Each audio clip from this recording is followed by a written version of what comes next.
বাড়িতে বাচ্চা থেকে বড় সকলেই এই গরমে খাবার দেখে নাক ছিটকোচ্ছে। তাহলে আর ঝটফট দেরি করছো কেন?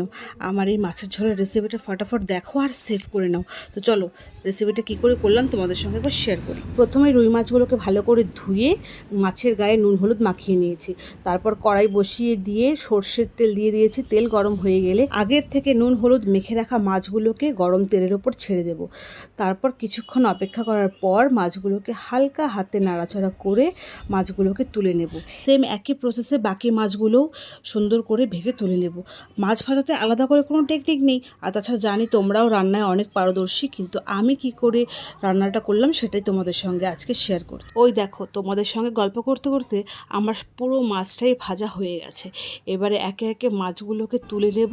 আবারও আমি ওই তেলেই দিয়ে দেব আগের থেকে কেটে ধুয়ে রাখা বেগুনগুলোকে আমি ডুমো ডুমো করে কেটে রেখেছি, সেগুলোকে তেলে দিয়ে হালকা ভেজে তুলে নেব।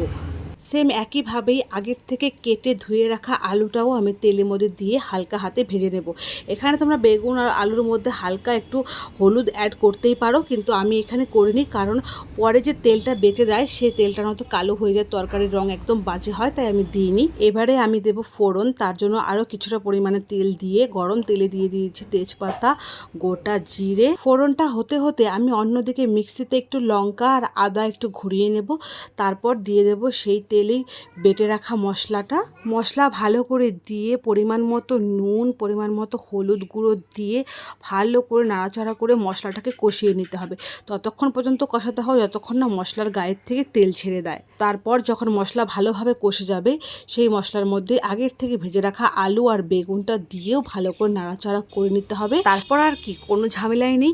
যখনই মশলা কষে যাবে পরিমাণ মতো এখানে ঝোল দিয়ে দাও, তোমাদের যতটা প্রয়োজন। ঝোল ফুটে গেলে দিয়ে দাও আগের থেকে ভেজে রাখা মাছ। তারপর মাছগুলোকে ঝোলের সঙ্গে হালকা হাতে নাড়াচাড়া করে মিশিয়ে নিয়ে ঝোল ভালোভাবে ফুটে গেলে আগের থেকে শুকনো খোলায় ভেজে রাখা জিরে গুঁড়ো করে সেই গুঁড়ো মশলাটা ঝোলের ওপর ছড়িয়ে দিয়ে নামিয়ে নিলেই রেডি গরম গরম বেগুন আলু দিয়ে মাছের ঝোল। কি রেসিপিটা দেখে নিয়েছো তো? ঝটফট সেভ করো আর বাড়িতে রান্না করে খেয়ে আমাকে কমেন্ট করে জানিও রান্নাটা কেমন হয়েছে। তবে বন্ধুরা আজ তবে আসি, তোমরা সকলে সুস্থ থেকো, ভালো থেকো। আবার দেখা হবে নতুন আরও একটা ভিডিওতে। ততক্ষণের জন্য সকলকে টাটা।